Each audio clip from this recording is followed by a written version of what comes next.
Sandalwood ನಟನೊಬ್ಬ ಕುಡಿದು car ಓಡಿಸಿ ಅಪಘಾತಕ್ಕೆ ಕಾರಣ ಆಗಿರುವಂತ ಘಟನೆ ಇದು. ತಡರಾತ್ರಿ ನಟ ಮಯೂರ್ ಪಟೇಲ್ ಸರಣಿ ಅಪಘಾತ ಎಸಗಿರೋದು ಬೆಂಗಳೂರಿನ ಓಲ್ಡ್ ಏರ್ಪೋರ್ಟ್ ರಸ್ತೆಯ ಕಮಾಂಡೋ ಆಸ್ಪತ್ರೆಯ ಸಿಗ್ನಲ್ ಬಳಿ ನಡೆದಿರುವಂತ ಘಟನೆ. ಕಂಠಪೂರ್ತಿ ಕುಡಿದು ಕಾರು ಚಲಾಯಿಸ್ತಾ ಇದ್ರು ನಟ ಮಯೂರ್ ಪಟೇಲ್ ಅನ್ನುವಂತ ಮಾಹಿತಿ.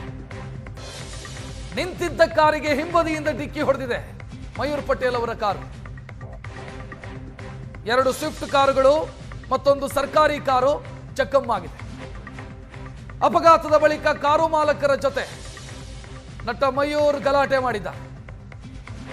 ಜಖಂಗೊಂಡ ಕಾರು ಚಾಲಕರು ಅಪಘಾತದ ಬಗ್ಗೆ ದೂರು ಕೊಟ್ಟಿದ್ದಾರೆ. ಹಲ್ಸೂರು ಸಂಚಾರ್ ಪೊಲೀಸ್ ಠಾಣೆಯಲ್ಲಿ ಪ್ರಕರಣ ದಾಖಲಾಗಿದೆ. ಮಯೂರ್ ಪಟೇಲ್ ಅವರು ಸಂಚರಿಸ್ತಾ ಇದ್ದಂತ ಅಥವಾ ಅವರು ಡ್ರೈವ್ ಮಾಡ್ತಾ ಇದ್ದಂತ ಕಾರು ಫಾರ್ಚುನರ್ ಕಾರು ಹಿಂಬದಿಯಿಂದ ಸ್ವಿಫ್ಟ್ ಕಾರೊಂದಕ್ಕೆ ಡಿಕ್ಕಿಯಾಗಿದೆ. ಅದು ಸರಣಿ ಅಪಘಾತಕ್ಕೆ ಕಾರಣ ಆಗಿದೆ. ಮಯೂರ್ ಪಟೇಲ್ ಕಂಠಪೂರ್ತಿ ಕುಡಿದಿದ್ರು ಅನ್ನೋದು ಡಿಡಿ ಟೆಸ್ಟ್ ಸಂದರ್ಭದಲ್ಲಿ ಗೊತ್ತಾಗಿದೆ. ಡ್ರಂಕ್ ಅಂಡ್ ಡ್ರೈವ್ ಟೆಸ್ಟ್ ಸಂದರ್ಭದಲ್ಲಿ ಗೊತ್ತಾಗಿದೆ. ಅಪಘಾತದ ಸ್ಥಳದ ದೃಶ್ಯವನ್ನ ನೀವು ನೋಡ್ತಾ ಇರೋದಿದೆ. ಕಂಠಪೂರ್ತಿ ಕುಡಿದು ಕಾರು ಓಡಿಸಿ ಅಪಘಾತಕ್ಕೆ ಕಾರಣ ಆಗಿರೋದು. ಏನ್ ಮಾಡ್ಬೇಕು ಹೇಳಿ ಸರ್? ಏನಿಲ್ಲ ಸರ್, ಅದೇ ರೆಡಿ ಮಾಡಿಸ್ಕೊಡ್ತೀನಿ ಅಂತ ಬಾಯಿ ಬಿಟ್ಟು ಹೇಳ್ತಾ ಇದೀನಲ್ಲ, ಇದಕ್ಕಿಂತ ಹೆಚ್ಚು ಇನ್ನೇನ್ ಮಾಡ್ಬೇಕು ಹೇಳಿ ಸರ್? ನೀವು ರೆಡಿ ಮಾಡಿಸ್ಕೊಡ್ತೀರಾ ಗೊತ್ತು ಸರ್. ಇವಾಗ ಹೋಗ್ಬಿಟ್ರೆ ನಾಳೆ ನಿಮ್ನ ಹೆಂಗ್ ಹುಡ್ಕೋದ್ ನನ್ನ ಆಧಾರ್ ಕಾರ್ಡ್ ಸರ್, ನಂದೊಂದು ಫೋನ್ ನಂಬರ್ ಸರ್ ಗೊತ್ತು sir. Aadhaar card phone number ಎಲ್ಲ ಸಿಗುತ್ತೆ. ನಾವು ಈ ತರ ಕೇಸ್ ಗೊತ್ತಾ ಇದೀರಲ್ವಾ ಸರ್? ನಾವು ಈ ತರ ವಿಡಿಯೋ ಮಾಡ್ತಾ ಇದೀರಲ್ಲ ಸರ್. ಮಾಡ್ತಾ ಇದ್ದೀನಿ ಸರ್, ಮಾಡ್ತಾ ಇದ್ದೀನಿ. ಇದು ನಾನು ವಿಡಿಯೋ ಮಾಡ್ತಾ ಇದ್ದೆ, ನೀವೇ ಬಂದ್ರೆ ಮಾತಾಡ್ತಾ ಇದ್ದೀರಾ. ಅದಕ್ಕೆ ಹೇಳ್ತಾ ಇರೋದು ನಾನು ಮಾಡಿಸ್ಕೊಡ್ತೀನಿ ಅಂತ ಅಲ್ಲಿ ವಿಡಿಯೋ ಬಂದ್ರಲ್ಲ ಸರ್. ನೀವು ಮಾಡಿಸ್ಕೊಡ್ತೀರಾ ಗೊತ್ತು ಸರ್. ನಾಳೆ ದಿನ ನಾನು ನಿಮ್ಮ ಹತ್ರ ಬಂದೆ ಎಷ್ಟಲ್ಲಿ ಬೇಕು ಗೊತ್ತಲ್ಲ ಸರ್. ಸರ್ ನಾನು ಸರ್ ನಾನು ನಿಮ್ಮ ಹತ್ರ ಬರ್ಬೇಕಲ್ಲ ಸರ್. ನೀವೇನು ಸಣ್ಣ ಪುಟ್ಟ ನಾನು ಮಾಡಿಸ್ಕೊಡ್ತೀನಿ ಅಂತ ಹೇಳೋದ್ಮೇಲೆ ನೀವು ನಂಬ್ತಾ ಇಲ್ಲ ಲೊಕೇಶನ್ ಬ್ಯಾಂಗ್ಳೂರ್ ಗರಿಕಾಯ್. ನೀವೇನು ಸಣ್ಣ ಪುಟ್ಟ ನಾನು ಮಾಡಿಸ್ಕೊಡ್ತೀನಿ ಅಂತ ಹೇಳೋದ್ಮೇಲೆ ನೀವು ನಂಬ್ತಾ ಇಲ್ಲ ಲೊಕೇಶನ್ ಬ್ಯಾಂಗ್ಳೂರ್ ಗರಿಕಾಯ್. ನೀವೇನು ಸಣ್ಣ ಪುಟ್ಟ ನಾನು ಮಾಡಿಸ್ಕೊಡ್ತೀನಿ ಅಂತ ಹೇಳೋದ್ಮೇಲೆ ನೀವು ನಂಬ್ತಾ ಇಲ್ಲ ಲೊಕೇಶನ್ ಬ್ಯಾಂಗ್ಳೂರ್ ಗರಿಕಾಯ್. ಇನ್ನು ಈ ಅಪಘಾತಕ್ಕೆ ಸಂಬಂಧಿಸಿದಂತೆ ಅಪಘಾತದಿಂದ ಕಾರೇನು ಜಖಂ ಆಗಿದೆ. ಆ ಕಾರಿನ ಮಾಲೀಕರು ಕಣ್ಣೀರು ಹಾಕಿದ್ದಾರೆ. 1 ವಾರದ ಹಿಂದೆ ಹೊಸ ಕಾರು ಖರೀದಿ ಮಾಡಿದ್ದೆ ಸರ್. ನಾನು ಹೆಂಡ್ತಿದ್ದು ಒಡವೆ ಅಡ ಇಟ್ಟು ನಾನು ಕಾರು ಖರೀದಿ ಮಾಡಿದ್ದೆ. ಬೆಳಗ್ಗೆ ಬಾ ಸೆಟಲ್ಮೆಂಟ್ ಮಾಡ್ಕೊಳ್ಳೋಣ ಅಂತ ಹೇಳ್ತಾರೆ ಇವರು. ನಾನು ರೀಚ್ ಆಗೋದು ಹೇಗೆ ಅವರನ್ನ ಅಂತ ಮಾತುಕತೆಯ ಸಂದರ್ಭದಲ್ಲೂ ಕೂಡ ನೋಡಿದ್ರಿ ನೀವು. ನಾಳೆಗೆ ತೊದಲ್ತಾ ಇದೆ ಮಯೂರ್ ಪಟೇಲ್ ಅವ್ರದ್ದು. ನಾನು ಹೇಗೆ ನಿಮ್ಮನ್ನು ರೀಚ್ ಮಾಡಬೇಕು ಅಂತ ಕೇಳಿದ್ರೆ ರೀಚ್ ಹೆಂಗ್ ಮಾಡಬೇಕು ಅನ್ನೋದಕ್ಕೆ ಉತ್ತರ ಕೊಡಲ್ಲ. ಆಧಾರ್ ಕಾರ್ಡ್ ಇದೆ, ಫೋನ್ ನಂಬರ್ ಇದೆ ಅಂತ ಹೇಳ್ತಿದ್ದಾರೆ. ಇದೇ ವಿಚಾರವನ್ನ ಯಾರ ಕಾರು ಡ್ಯಾಮೇಜ್ ಆಗಿದೆಯೋ ಆ ಕಾರು ಚಾಲಕ ಕೂಡ ಮಾತನಾಡಿದ್ದಾರೆ.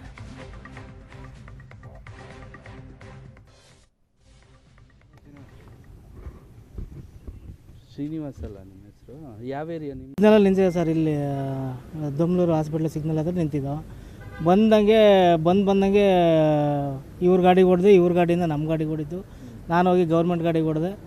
ಅದರಿಂದ ಇನ್ನೊಂದು ಗಾಡಿಗೆ ಹೊಡಿತು. ಅವ್ರು ಹೊರಟೋದ್ರು, ಅವ್ರು ಇನ್ನೊಬ್ಬರು. ಈಗ 3 ಗಾಡಿಗೆ ಜಾಸ್ತಿ ಡ್ಯಾಮೇಜ್ ಆಗಿದೆ ಸರ್. ನಮ್ಮ ಗಾಡಿ ಹಿಂದೆ ಡಿಕ್ಕಿ ಬಂದು ಹಿಂದೆಗಡೆ ಹೊಡೆದು ಫುಲ್ ಎಲ್ಲ ಓಪನ್ ಆಗಿಬಿಟ್ಟಿದೆ. ಅದೇನು ಮಯೂರ್ ಪಟೇಲ್ ಡ್ರೈವಿಂಗ್ ಮಾಡ್ತಿದ್ರಾ? ಹಾಂ ಸರ್, ಅವರೇ ಹೇಳಿದ್ರು. ನಾವೇ ಮಯೂರ್ ಪಟೇಲ್ ಅಂತಲೇ ಹೇಳಿದ್ರು ಸರ್. ಅವರೇ ಡ್ರೈವಿಂಗ್? ಹಾಂ, ಡ್ರೈವಿಂಗ್ ಅವರೇ ಮಾಡ್ಕೊಂಡು ಅವರೇ ಮಾಡ್ತಿದ್ರು. ಎಲ್ಲ ಡ್ರೈವಿಂಗ್ ಅವರೇ ಮಾಡ್ಕೊಬಂದು ಇದು ಮಾಡಿದ್ರು. ಕುಡ್ದಿದ್ರಾ? ಅದೇ ಮಾಮೂಲಿ ಅವ್ರ ವಾತಾವರಣ ಅವ್ರು ನೋಡಿದ್ರೆ ಹಂಗೆ ಅನಿಸ್ತದೆ ಸರ್. ನೀವು ಸಿಗ್ನಲ್ ನಿಂತಿದ್ದ ಗಾಡಿಗೆ ಬಂದು ನಾವು ಸಿಗ್ನಲ್ ನಿಂತಿದ್ದ ಗಾಡಿಗೆ ಸರ್ ಇಳಿದ್ಬಿಟ್ಟು ಅವರೇ ಹೇಳಿದ್ರ ನಾನು ಮಯೂರ್ ಪಟೇಲ್ ಅಂತ. ಅದೇ ಮುಂದೆಗಡೆ ಜಾಮ್ ಆಗೋದು ಅಂತ ಅಂದ್ಬಿಟ್ಟು ಪೊಲೀಸರಲ್ಲಿ ಮುಂದೆ ಸೈಡ್ ಹಾಕಿದ್ಮೇಲೆ ಅವರೇ ಬಂದು ಹೇಳೋರು ನಾನು ಮಯೂರ್ ಪಟೇಲ್, ನಾನು ಫಿಲ್ಮ್ ಹಾಕ್ತೀನಿ ಅಂತ ಆಮೇಲೆ ಅವರೇ ಹೇಳೋರು ಸ್ಪಾಟಲ್ಲಿ ಪೊಲೀಸರು ಡಿಡಿ ಚೆಕ್ ಮಾಡಿದ್ರು ಅವರಿಗೆ ಸರ್. ಇಲ್ಲ ಅಲ್ಲಿ ಅಂದರೆ ಒಬ್ಬರು ಪೊಲೀಸ್ ಸರ್, ನಾನು ಎಂಪ್ಲಾಯ್ನ ಪಿಕಪ್ ಮಾಡಿಕೊಂಡು ದೊಮ್ಲೂರು ಹತ್ರ ಇರೋ ಆಫೀಸು, ದೊಮ್ಲೂರು ಫ್ಲೇವರ್ ಹತ್ರ ಇರೋ ಆಫೀಸ್ಗೆ ಹೋಗ್ತಾ ಇದ್ದೆ. ಹೋಗ್ತಾ ಇರಬೇಕಾದ್ರೆ ಕಮಾಂಡೋ ಆಸ್ಪತ್ರೆ ಸಿಗ್ನಲ್ ಹತ್ರ ಸಿಗ್ನಲ್ ಬಿತ್ತು. ಫುಲ್ಲು ಗಾಡಿ ರೈಟ್ ಸೈಡಲ್ಲಿ 3 ಎಲ್ಲ ಲೈನಲ್ಲಿ ನಾವು ಗಾಡಿಗಳು ನಿಂತಿದ್ವಿ. ಏಕಾಏಕಿ ಹಿಂದೆಯಿಂದ ಗಾಡಿ ಬಂದು ಅದು ಗುದ್ದಿತ್ತು ಸರ್. ಅದು ಗುದ್ದಿದ ತಕ್ಷಣ ಹಿಂದೆಗಡೆ ಎಂಪ್ಲಾಯಿನೂ ಫುಲ್ಲು ಬಂದರು, ನಾನು ಫುಲ್ಲು ಇದಕ್ಕೆ ಹೊಡ್ಕೊಂಡೆ. ಫುಲ್ಲು ನನ್ನ ಗಾಡಿ ಎಲ್ಲ ಫುಲ್ ಜಖಮ್ ಆಗೈತೆ. ಮುಂದೆ ರೇಡಿಯೇಟ್ರ್ ಗಿಡಿಯೇಟ್ರ್ ಎಲ್ಲ ಹೋಗೈತೆ. ಸರ್ ಹೊಸ ಕಾರ್ ಸರ್, ಇದು ಸುಜುಕಿ ಸರ್. ಅದು ಅವರು ಗುದ್ದೋರು, ಅವರು ಇಮಿಡಿಯೇಟ್ ಅವರು ಅಲ್ಲೇ ಮಾತಾಡ್ಸಿದ್ವಿ. ಅವರು ಆಮೇಲೆ ಹೇಳಿದ್ರು ಅವರು ಸರ್, ಅದು ಅವರು ಗುದ್ದೋರು, ಅವರು ಇಮಿಡಿಯೇಟ್ ಅವರು ಅಲ್ಲೇ ಮಾತಾಡ್ಸಿದ್ವಿ. ಅವರು ಆಮೇಲೆ ಹೇಳಿದ್ರು ಅವರು ಫಿಲಿಮ್ ಆಕ್ಟ್ರು ಅಂತ ಹೇಳಿದ್ರು. ಹೆಸರು ಮಯೂರ್ ಪಾಟೀಲ್ ಏನೋ ಅಂತ ಅಂದರು ಸರ್. ಅವರು ನಾವೇನು ನೋಡಿಲ್ಲ. ಅವ್ರದ್ದು ಫಾರ್ಚುನರ್ ಸರ್, ಟೊಯೋಟಾ ಫಾರ್ಚುನರು. ಅವರು ನೋಡಿದ್ರೆ ಅದೇ ರೀತಿ ಅನಿಸುತ್ತೆ ಸರ್. ಅವ್ರದ್ದು ಕುಡ್ದಿರ್ಬೋದು ಸರ್. ಅವರು ಕುಡ್ದಿದ್ದಾರೆ ಅನಿಸುತ್ತೆ sir. Sir totally 4 car sir. First ಅವರು ಬಂದ ತಕ್ಷಣ ನನ್ನ ಗಾಡಿ ಗುದ್ರು, ನನ್ನ ಮುಂದೆ ಇವ್ರ ಕಾರ್ ನಿಂತಿತ್ತು, ಇವ್ರು ಗುದ್ವಿ. ಆಮೇಲೆ ಇವ್ರ ಗಾಡಿ ಗುದ್ದಿತ್ತು. ನೆಕ್ಸ್ಟ್ ಮುಂದೆಗಡೆ ಒಂದು ಗೌರ್ಮೆಂಟ್ ವೆಹಿಕಲ್ ಇತ್ತು, ಆ ಗೌರ್ಮೆಂಟ್ ವೆಹಿಕಲ್ಗೆ ಡ್ಯಾಮೇಜ್ ಆಯಿತು. ಮತ್ತು ಮುಂದೆ ಒಂದು ಗಾಡಿ ಬಿತ್ತು, ಅವ್ನು ಸಣ್ಣದಾಗಿತ್ತು, ಅವನು ಹೋದ ಅನಿಸುತ್ತೆ ಸರ್. ಬಂದು ಒಂದು ವಾರದ ಮೇಲೆ 15 ದಿವಸ ವಾರ ಆಗಿದೆ ಸರ್. ಒಂದು ವಾರನೇ ಡ್ಯೂಟಿ ಮಾಡಿರೋದು ಸರ್. ನಾನು ಲೋನ್ ಮಾಡಿದೆ ಸರ್. ಅದು ಫೀಲಿಂಗ್ ಇರುತ್ತಲ್ಲ ಸರ್, ಮನೇಲಿ ಹೆಂಡತಿ ಮಕ್ಕಳದೆಲ್ಲ ಒಡವೆ ಇಟ್ಬಿಟ್ಟು ತಗೊಂಡಿರೋದು ಸರ್ ಗಾಡಿ ಸರ್. ಅದು ಅವರು ಈ ಬಡಪಾಯಿಗಳು ಕಣ್ಣೀರು ಹಾಕ್ತಾ ಇರೋದನ್ನು ನೋಡ್ತಾ ಇದ್ರಿ. ದುಡಿದು ತಿನ್ನೋರು ಪಾಪ. ಕಾರು ಡ್ಯಾಮೇಜ್ ಆಗಿದೆ, ಕೇಳಿದರೆ ನಾನು ಅದನ್ನು ಕಟ್ಕೊಡ್ತೀನಿ ಅಂತ ಹೇಳ್ತಿದ್ದಾರೆ ಅವರು. ಕುಡಿದು ತೂರಾಡ್ಕೊಂಡು ಬಂದು ವಾಹನ ಚಲಾಯಿಸ್ಕೊಂಡು ಬಂದು ಬಡಪಾಯಿಗಳ ಕಾರಿಗೆ ಡಿಕ್ಕಿ ಆಗಿರೋದು. ಇಲ್ಲಿ ಪ್ರಶ್ನೆ ಇಷ್ಟೇ ಬರೋದು, ನಾನು ಸೆಟಲ್ಮೆಂಟ್ ಮಾಡ್ತೀನಿ ಅಂತ ಹೇಳ್ತಾರೆ ಅವರಲ್ಲಿ ನಿಂತ್ಕೊಂಡು. ಏನಾದರೂ ಅನಾಹುತ ಆಗಿದ್ರೆ ಆಗ ಯಾರು ಸೆಟಲ್ಮೆಂಟ್ ಮಾಡೋದು? ಏನು ಸೆಟಲ್ಮೆಂಟ್ ಮಾಡೋದು? ಮೈ ಮೇಲೆ ಪ್ರಜ್ಞೆ ಇಲ್ಲದ ರೀತಿಯಲ್ಲಿ ಕಾರು ಓಡಿಸಿ ಅಪಘಾತ ಆದರೆ ದರ್ಪದಲ್ಲಿ ನಾನು ಅದನ್ನು ಸೆಟಲ್ಮೆಂಟ್ ಮಾಡಿಕೊಡ್ತೀನಿ, ನಾಳೆ ಬೆಳಗ್ಗೆ ಬಾ ಅದನ್ನು ಸರಿ ಮಾಡಿಕೊಡ್ತೀನಿ ಅಂತಂದರೆ, ಒಂದು ವೇಳೆ ಏನಾದರೂ ಅನಾಹುತ ಆಗಿದ್ದಿದ್ರೆ, ಅಲ್ಲಿ ಕಾರುಗಳಿತ್ತು, 2 ವೀಲರ್ ಇದ್ದಿದ್ದರೆ ಪ್ರಜ್ಞೆ ಇರಬೇಕು ತಾನೆ. ಒಬ್ಬ ಸಿನಿಮಾ ನಟನಾಗಿ ಸಮಾಜಕ್ಕೆ ಮಾದರಿಯಾಗಿರಬೇಕಾದಂಥ ವ್ಯಕ್ತಿ ಇನ್ನು ಡ್ರಂಕ್ ಅಂಡ್ ಡ್ರೈವ್ ಟೆಸ್ಟ್ ಮಾಡಿದಾಗ ಪಾಸಿಟಿವ್ ಬಂದಿದೆ,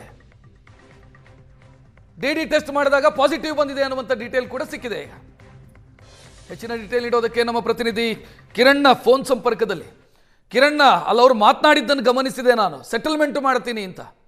ಗಾಡಿಗೆ ಏನಾದರೂ ಆದರೆ ಸೆಟಲ್ಮೆಂಟ್ ಮಾಡಬಹುದು ಇವರು. ಒಂದು ವೇಳೆ ಏನಾದರೂ ಅನಾಹುತ ಆಗಿದ್ದಿದ್ರೆ?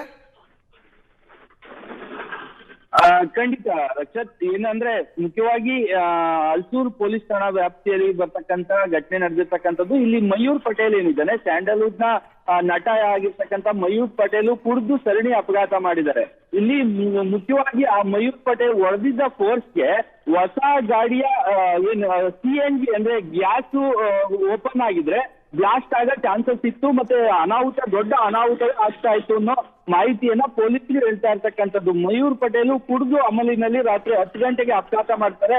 ಓಲ್ಡ್ ಏರ್ಪೋರ್ಟ್ ರಸ್ತೆಯಲ್ಲಿ ಇರ್ತಕ್ಕಂಥ ಕಮಾಂಡೋ ಸಿಗ್ನಲ್ ಬಳಿ 3-4 ಕಾರ್ಗಳು ಸಿಗ್ನಲ್ ಅಲ್ಲಿ ನಿಂತಿರ್ತವೆ. ಆ ಸಂದರ್ಭದಲ್ಲಿ ಏಕಾಏಕಿ ಬಂದು ಅಂತ ಸಿಗ್ನಲ್ ನಿಂತಿರ್ತಕ್ಕಂಥ ಶ್ರೀನಿವಾಸು ಮತ್ತೆ ಅಭಿಷೇಕ್ ಕಾರ್ಗಳಿಗೆ ಡ್ಯಾಶ್ ಹೊಡಿತಾನೆ. 3 ಕಾರುಗಳು ಜಖಮ್ ಆಗಿರ್ತಕ್ಕಂಥದ್ದು. ತಾನು ಚಲಾಯಿಸ್ತಾ ಇದ್ದಂತ ಫಾರ್ಚುನರ್ ಕಾರ್ ಏನಿದೆ, ಫಾರ್ಚುನರ್ ಅಲ್ಲಿ ಬಂದು ಏಕಾಏಕಿ ಡಿಕ್ಕಿ ಹೊಡಿತಾನೆ. ಆಮೇಲೆ ಕೇಳಿದ್ರೆ ನಾನು ಸರಿ ಮಾಡಿಸ್ಕೊಡ್ತೀನಿ, ನಾನು ಸೆಟಲ್ಮೆಂಟ್ ಮಾಡ್ತೀನಿ, ನಾಳೆ ಬನ್ನಿ ಅಂತ ಹೇಳ್ತಾ ಇರ್ತಾರೆ. ಆ ವಿಡಿಯೋವನ್ನು ಸಹ ಆ ಚಾಲಕರು ಶೂಟ್ ಮಾಡಿರ್ತಕ್ಕಂಥದ್ದು. ಈಗ ಸದ್ಯ ವೇಗ ಮತ್ತು ಅತಿ ವೇಗ ಅಜಾಗರೂಕತೆ ಚಾಲನೆ ಸಂಬಂಧ ಹಲ್ಸೂರು ಸಂಚಾರಿ ಪೊಲೀಸ್ ಠಾಣೆಯಲ್ಲಿ ಪ್ರಕರಣ ದಾಖಲಾಗಿದ್ದು, ಮಯೂರ್ ಪಟೇಲ್ ಅನ್ನ ಪರೀಕ್ಷೆ ನಡೆಸಿದಾಗ ಸುಮಾರು 180 ಮಿನಿಮಮ್ 40 ಮೇಲಿದ್ರೆ drunk and drive case book ಮಾಡ್ತಾರೆ. 180 ಪಾಯಿಂಟ್ ಅನ್ನ ಬಂದಿರ್ತಕ್ಕಂಥದ್ದು. 180ರಷ್ಟು ಪರ್ಸೆಂಟೇಜ್ ಕುಡಿದಿರ್ತಕ್ಕಂಥದ್ದು ಮಯೂರ್ ಪಟೇಲ್ ಗೊತ್ತಾಗಿದೆ. ಈಗ ಮಯೂರ್ ಪಟೇಲ್ ವಿರುದ್ಧ FIR ದಾಖಲಿಸಿ ಪೊಲೀಸರು ತನಿಖೆ ನಡೆಸ್ತಾ ಇದ್ರೆ, ಮುಖ್ಯವಾಗಿ ನಾನು ಎಲ್ಲ ಸೆಟ್ಲ್ ಮಾಡ್ತೀನಿ, ನಾನೇನ್ ಬಿಟ್ಟು ಹೋಗೋದಿಲ್ಲ, ನನ್ನ ಆಧಾರ್ ಕಾರ್ಡ್ ತಗೊಳ್ಳಿ, ಫೋನ್ ನಂಬರ್ ತಗೊಳ್ಳಿ ಅಂತ ಹೇಳಿ ಮಯೂರ್ ಪಟೇಲ್ ಮಾತಾಡಿರ್ತಕ್ಕಂಥ ವಿಡಿಯೋ ಕೂಡ ಈಗ ರೆಕಾರ್ಡ್ ಮಾಡಿರ್ತಕ್ಕಂಥದ್ದು. ಇಲ್ಲಿ ಮುಖ್ಯವಾಗಿ ಅವರು ಶ್ರೀನಿವಾಸ್ ಏನಿದ್ದಾರೆ ಒಂದು ವಾರದ ಹಿಂದಷ್ಟೇ ಸಹ ಕಾರನ್ನ ಖರೀದಿ Okay. ಮಾಡಿದ್ದಾರೆ. ಹೆಂಡತಿಯ ಒಡವೆಯನ್ನ ಅಡ ಇಟ್ಟು ನಾನು ಕಾರನ್ನ ಖರೀದಿ ಮಾಡಿ ಬಾಡಿಗೆಗೆ ಬಿಟ್ಟಿದ್ದೆ, ಕಂಪ್ನಿಗೆ ಡ್ರಾಪ್ ಅಂಡ್ ಪಿಕಪ್ ಮಾಡ್ತಾ ಇದ್ದೆ. ಈ ನಡುವೆ ಆತ ಕಣ್ಣೀರ್ ಇಡ್ತಾ ಇರ್ತಕ್ಕಂಥದ್ದು, ನನ್ನ ಕಾರ್ ಹೀಗಾಗಿದೆ, ನಿಂತೋದ್ರೆ ನಾವು 5ನೇ ತಾರೀಕು EMI ಕಟ್ಬೇಕು, ನಾವು ಕಟ್ಟೋದಕ್ಕೆ ಆಗೋದಿಲ್ಲ ಅಂತ ಹೇಳಿ ಅಭಿಷೇಕ್ ಮತ್ತೆ ಶ್ರೀನಿವಾಸ್ ಕಾರು ಚಾಲಕರು ಏನಿದ್ದಾರೆ, ಮಾಲೀಕರು ಇದ್ದಾರೆ, ಅವರು ಕಣ್ಣೀರ್ ಇಡ್ತಾ ಇದ್ರು ಸ್ಟೇಷನ್ ಮುಂದೆ. ರಕ್ಷಕ್, ಥ್ಯಾಂಕ್ ಯು ಕಿರಣ್ ಮಾಹಿತಿಗೆ.